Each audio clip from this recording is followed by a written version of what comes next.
1995 was the year of acid for me. A doorway into places I am certain I dreamt about in my childhood, crystal dimensions, where I could taste colors and touch sounds and smells with my hands from the very first trip on. I felt great amounts inhibitions and unresolved issues from my shitty past leaving me, literally enlightening me. I was like a snake shedding skin and slithering into a newer, safer place. I stopped being afraid of who I had become. In August I had my most important trip yet. A few weeks after my 18th birthday, my then boyfriend, D, another friend, G, and Buddha Ben, D's brother, decided we would visit other galaxies. It was Buddha Ben's first trip, so we were excited about the initiation, as we always had an amazing time on acid, even all by ourselves. It was a breathtakingly perfect Wednesday night, and already the night was charged with a full moon under the cool jeweled southern skies. We were set. We popped a tab each in the evening, and proceeded to have dinner, perched in front of the tube, of course, a hilariously complex fiasco. I had forgotten how to handle cutlery. I stared to tingle a little, then the chicken on my plate was acting up. I had vivid impressions it would start tweaking on the plate and bleeding à la Lynch's Eraserhead. I regarded this vision with much morbid curiosity. Next to me, G was staring at D's mom who was eating away with extreme fascination. I looked to see if anyone else's trip had kicked in and the look on their faces gave it away. I could have sworn G mouthed, "I'm on fire." Later he claimed it was, "Good UK shit, no connection whatsoever." Eyes check? They were glazed and ready to roll. We grinned at each other, a secret code. D's mom looked at us strangely, and sort of yelled that none of us had touched dinner.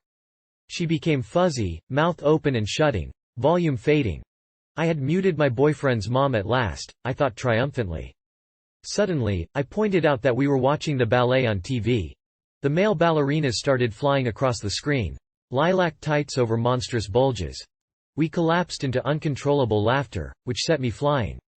D's mom caught on finally. Sensing a vile nagging, we took off into the night, taking with us the usually extremely calm Buddha Ben, hence the name, who was starting to take on a maniacal look in his face, as he hummed the Wizard of Oz song. Walking into the hills, we suddenly stumbled upon a poster for a lost gala in the dirt road, which appealed to G and became G's quest for the night. I started to have trails now, and as D skipped around, he morphed into a human slinky before me. We walked aimlessly, searching for the Wizard of Oz and a lost gala. Reward: $200. We agreed would be spent on more acid, naturally. I settled into the moment with a sigh. The world became butter smooth.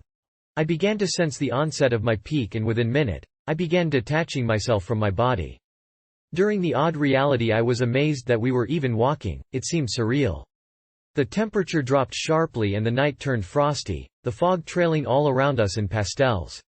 I stopped breathing for a while so I wouldn't shatter this moment of intense beauty. Suddenly, my boyfriend and I mysteriously found ourselves alone. G and BB had stumbled off somewhere in my brief moment of reverence.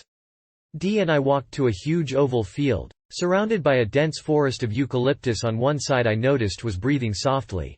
There was an electric stillness in the area. I could not register the cold in my body, though mentally I knew it was freezing.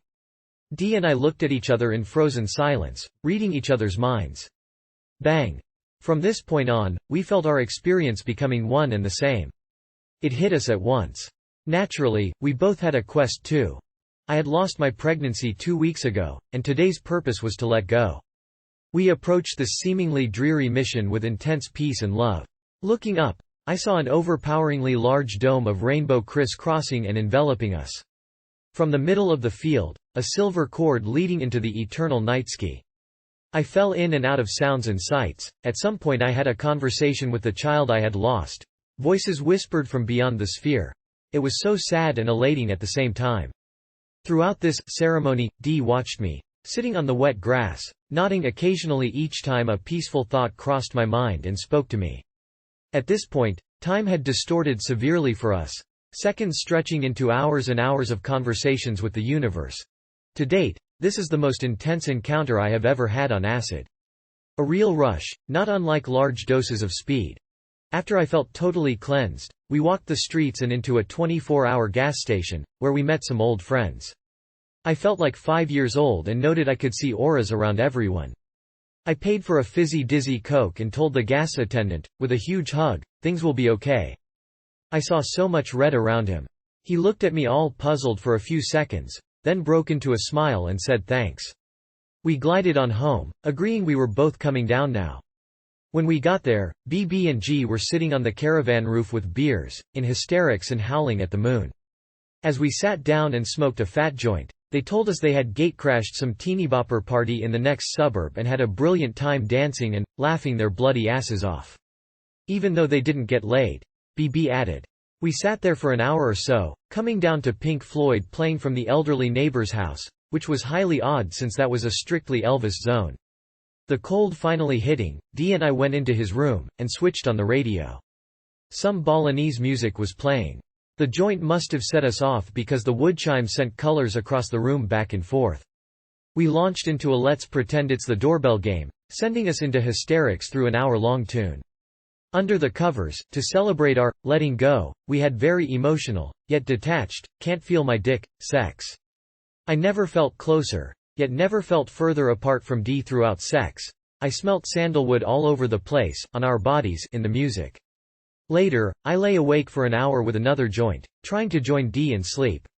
Instead, the sun started to set behind a black cat in a poster on the wall. I closed my eyes briefly, a pleasant shock as I thought the acid had worn off. Obviously not. I spiraled into a rapidly morphing, technicolor world, flowers exploding into colors exploding into spirals and cuboids. Infinite images evolving and taking over. I allowed myself to fall into the endless impressions suuuuuuuuucck. Eventually, sleep took over my exhausted mind, a delicious smile fixed on my face.